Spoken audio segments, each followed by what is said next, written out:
Now, you said anger.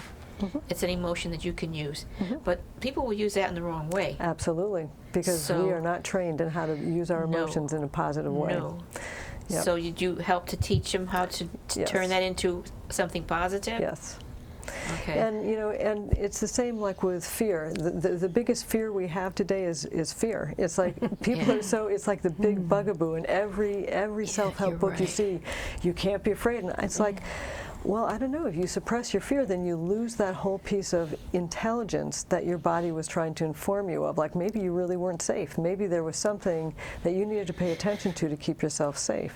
I always give the example of my really bad horseback riding accident that I had in 1991 where I fractured the vertebrae in my neck. Actually, so I was riding a horse that was way more horse than I was rider, and I knew it, and everybody else knew it, but my ego and my pride were involved, and so I was bound and determined to overcome my fear and not let fear, dictate my life, and not to be, not let fear control me. And got on that horse and went out in a field and was immediately, the thing is that emotions are body events, and they arrive in very specific segments of the body. Wilhelm Reich talked about this segmental organization of emotional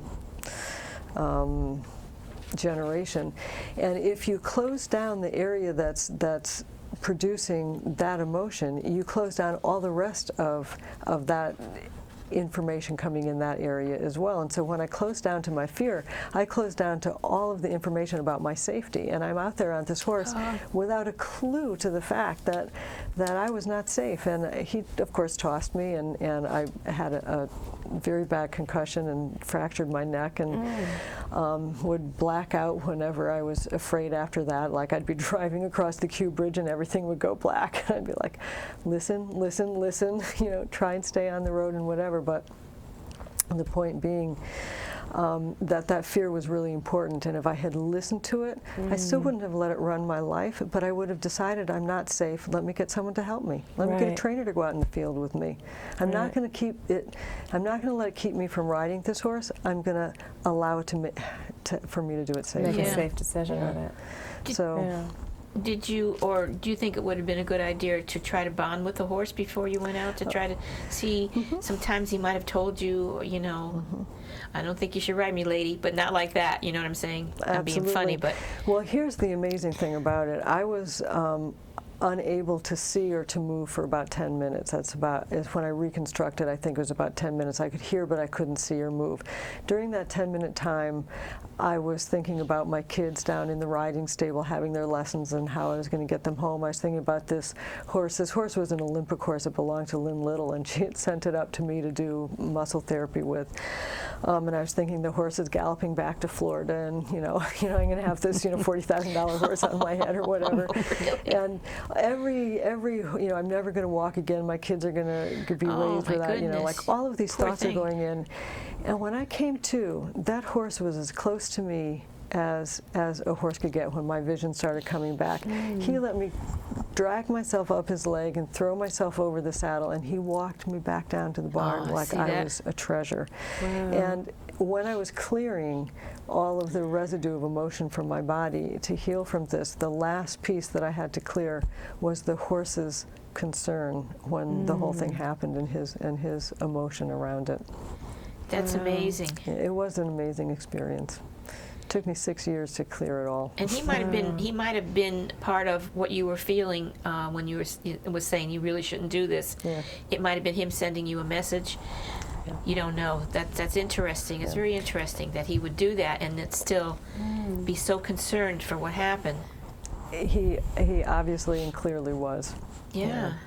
I'm adore animals, so I do too. anything to do with the feeling, the bonding with them, it's wonderful.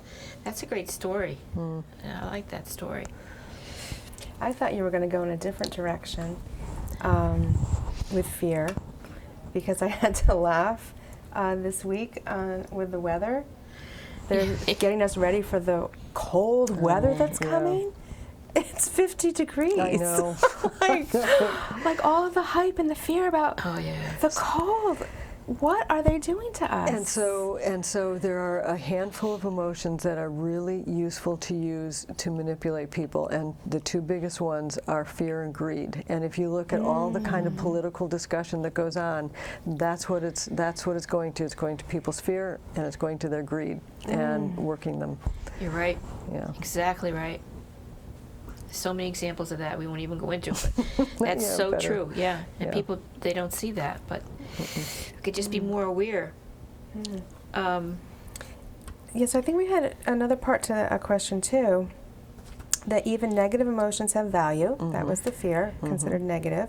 But even enjoyable emotions can cause harm. Yeah, I can explain that. That's true. Well, think about risky behavior. Think about going out and being so excited by life, and you've met this person and there's a charge and it's great, and the next thing you know, you're having sex without a condom, or whatever. I mean, think about people's risky behavior. It's generated by an emotion that we consider a good emotion that has no controls and no limits on it, and hasn't been the same thing, you haven't taken the information from that, and you haven't used the energy in a way that's positive for you. You get carried away. We call it overjoy in Chinese medicine. Even with drinking, you can do that with drinking. Yeah. You can go, just one more, I'm feeling so good. And Yeah. You're right. Yeah, that's true. You really have to weigh it all out. Balance is Balance the key. it out. Yeah. Balance is Balance, the key. yeah. So is it listening to your body? What is it? What is the it? What is the balance point? Or how do you find it? How do you I know think you're there? Do you know what I'm saying?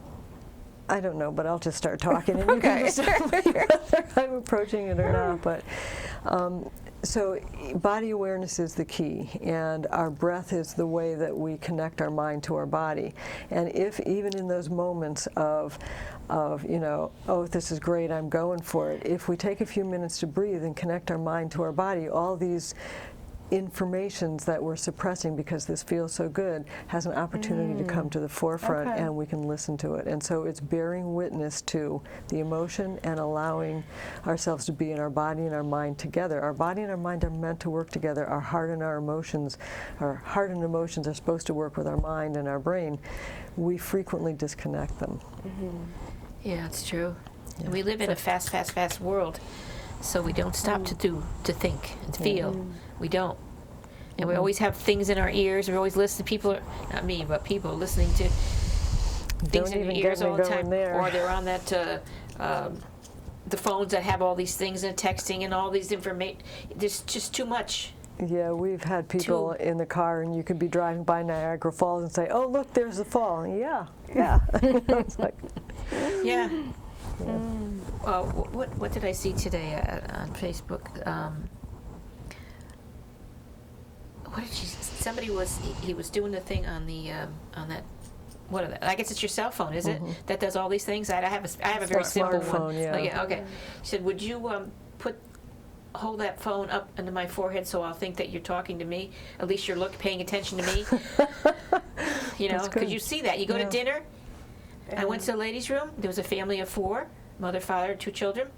They're all sitting there texting, not having any conversation. Isn't that so sad? And it's the epitome. It's like on the one side, things go in pendulum swings, and things polarize. We see the polarization in politics. We see it all over. And so there's this one movement, the people maybe being more energy aware, doing the yoga and the Tai Chi, or be here now. It's a spiritual thing to be present in the moment. And then you have technology that is taking us so that wherever you are isn't good enough. You don't want to be with the people that you're with aren't good enough because you've got to text 5 other people, and the place that you are isn't good enough because you've got to look at pictures of 50 other places. And it's like, we really, this technology has a huge thing to offer, but we have to be in control of it. We can't let it be in control of us. You're right. That's a good point. Absolutely right, what she said. A friend of mine who works at another center, we don't allow technology in our center. But she was talking about with the 18-month-olds having an iPad. And, I'm sorry, they had a book. They had a book in front of them, but they were going like this. Isn't that on the page of the book. interesting? Isn't that interesting? Oh, They're already wow. thinking Yeah. differently. Thinking that, yeah. Yeah. You And can getting do that. frustrated because nothing's happening Yeah. on the Oh, hardcover wow. book, yeah, What a at that young age. Isn't that So something? you just answered my question about why I can't get my fiction published. I have to be interactive on a scroller. Yeah, right? Yeah. Yeah, it says a lot about Yeah, our it does say a technology lot. in our society. Well, yeah, and so I don't know that all of that is bad. You know, we're just learning to think in new ways. It's. I don't know that it's all bad. I just know that we have to also stay in our body and utilize, you know, the natural world around us. I know that nature has something to offer us, and that connection to nature that you can't get in technology. No, you can't. And you can't, if you're busy mind all the time, Yeah. you really can't connect. You really can't hear the messages that are coming That's for right. you. That's right. Nothing. It's just whole, it's like God calling on an old phone. It's a busy signal. Yeah. Beep, beep, beep, beep. You can't get through. But So that balance again. Yeah, that balance again, and you know, who's driving the bus? Yeah. Is it the technology and the advertisers of the technology, or you know, Right. is it our connection to something larger and something greater, and our place in the natural world and in the universe? I started out of the house without my cell phone, and I thought, no, I'll leave it home. Well, but what if something needs me? What if something happens? And I said, wait a minute, what did you do before they made these things? They called your phone. They left a message or whatever.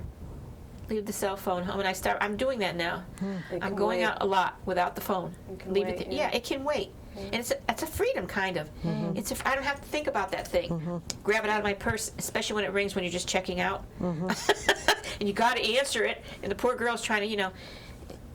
can Yeah, wait. yeah. It's too much. It's just much, too much, too much, too much. It is. It is. All right, so you have a question or you want me to ask? No, go ahead. You have something? Okay. Yeah, so we've talked a lot about this mind-body connection, and what are ways that people can strengthen that for themselves just throughout their day? The simplest thing is just to breathe, and you'd be surprised how much we forget to breathe. Yeah. And check in with your body tension.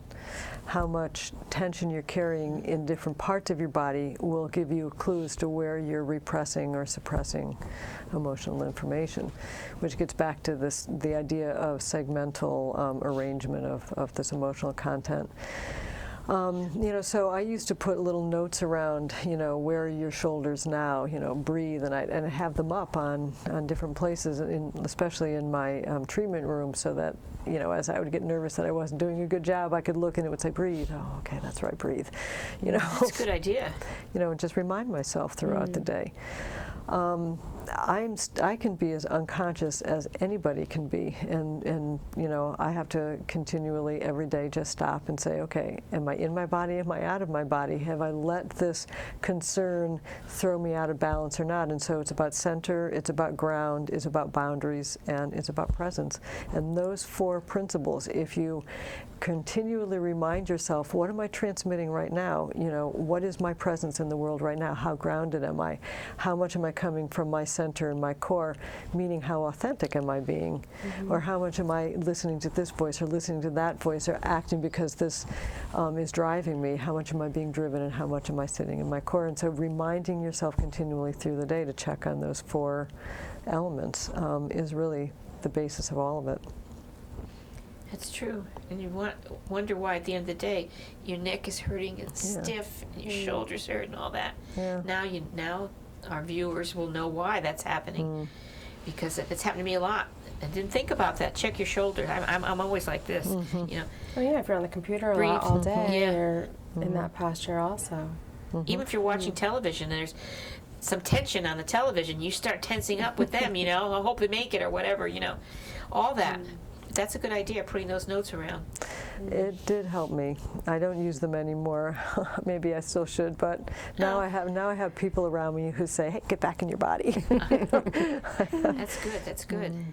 So we know you've been very prolific writing these books. Are you still doing treatments for folks and Oh yeah, working absolutely. individually? Good. I have a full-time practice in Guilford. And, you know, books are not really income generators. I mean, maybe if you're Stephen King, they are, but for the most person, you know, books are something that you do because you feel compelled to get what you believe and think and know in the world out, and you know, to have it there. So yes, I see people, and that's, you know, that's the bottom line joy is what can we do here together? What are you bringing? What am I bringing? What magic can we make in this hour that we have? So you do naturopathic medicine, plus a kind of a spiritual therapy, right? And some massage hands-on that you were talking about, and something for the animals too. Yes. And you're an energy healer too, right? Well, I don't like to consider it energy healing because I think that the healer is the body, and the person's attention and intention is what creates the healing.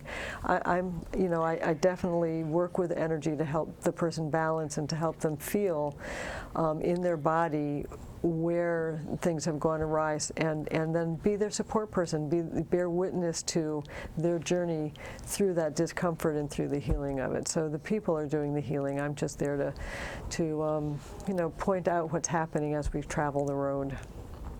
My theory, because I call myself an energy healer, but my theory is that when I tell people too, this energy that comes from above through me into you is going to help you to find the reasons for your illness, find the reasons for your emotional problems. It's not going to cure it.